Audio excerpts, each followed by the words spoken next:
you will own nothing and be happy. That seems to be the modern idea of what media shouldn't be, but is. And we need to talk about it. I'm Will, I host the Book Geek, and we need to talk about this. This really, it feels very dystopian, the nature of not owning your media. And let's go into it. Now, if you want exclusive content, you're welcome to join my channel or become a Patreon member. All the links and info you need are in the description. And don't forget to like, subscribe, and share this video. Maybe I'm part of the dystopian problem. There is a creeping shift happening in the way that we consume media. We're seeing it more and more. Movies, games, books, music, almost everything we once had as an object, a permanent, tangible thing, is becoming a temporary conditional privilege. Streaming platforms, subscription services, digital storefronts, they offer convenience on an unprecedented level.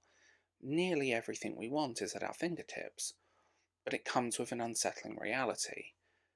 We don't really own what we pay for anymore, and that's a problem.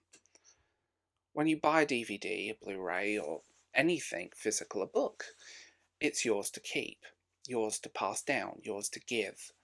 Even if the company that produced it shuts down or changes its policies, your copy remains functional and accessible.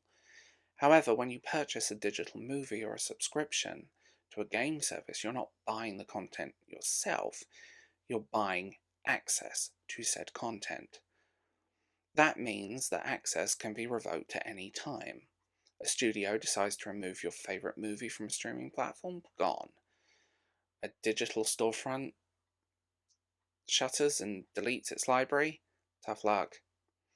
Even games you bought, air quotes, on a platform like Steam are tied to your account, and if that ever shut down, unlikely but not impossible, there is a real possibility that that massive library could vanish overnight, and you'll lose what you've spent good money on. We've seen this happen already. Digital rights management systems have dictated how, when, and where you can enjoy your purchases. Even more dystopia, companies can retroactively alter the content that you've paid for. Movies get edited or censored, games get patched in ways that ruins the experience, or in extreme cases, content is outright deleted because license management and agreements expire. Take the infamous example of PT. I know it's a demo, but this is a really interesting one. The demo for the cancelled Silent Hill game that was available for free on PlayStation Store. But when Konami pulled it, even people who downloaded it couldn't re-download it if they deleted it. The demo became a collector's item, and many consoles with PT installed sell for stupidly outrageous prices online. A more recent example is movies and shows that have disappeared from platforms like Disney Plus and Max to save licensing fees or avoid paying residuals. Or, going back in time again, the PlayStation Store versus Studio Canal. These removals happen without zero input from the consumers, leaving fans powerless to access the media they love in legal ways. Now, the current trend could lead to a world where everything is a service. Nothing is permanent. Want to play a classic game? Better hope it's available on PlayStation Plus or Game Pass. Want to rewatch a childhood favourite? Pray it hasn't been buried in licensing hell. Want to find an obscure movie that doesn't seem to exist anywhere? Well, good luck, because you're probably not going to find it on a streaming service.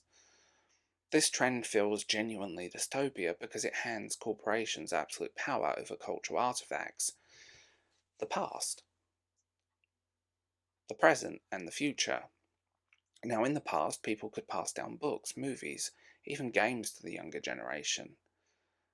Now, our cultural history is tied in a temporary digital ecosystem controlled by a handful of tech giants. What happens if a company decides decades from now, or even now, certain content is no longer appropriate? What happens? There's a deep personal cost to this shift, and I know this sounds dramatic, but physical objects, media, connects us to our past.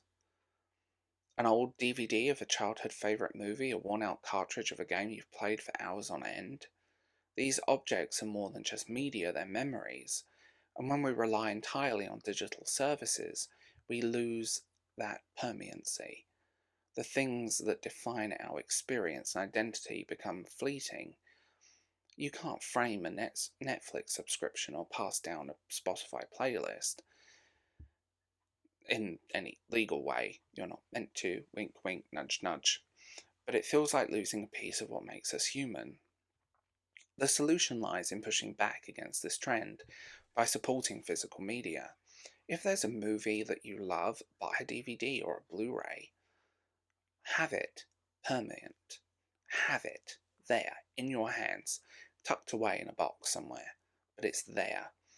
Get physical copies of games you care about. Let's be real, looking for vintage games is becoming interesting, and the rising cost is not necessarily a good thing.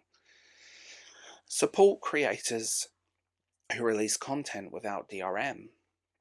These small acts ensure that your media remains yours regardless of what corporate decides.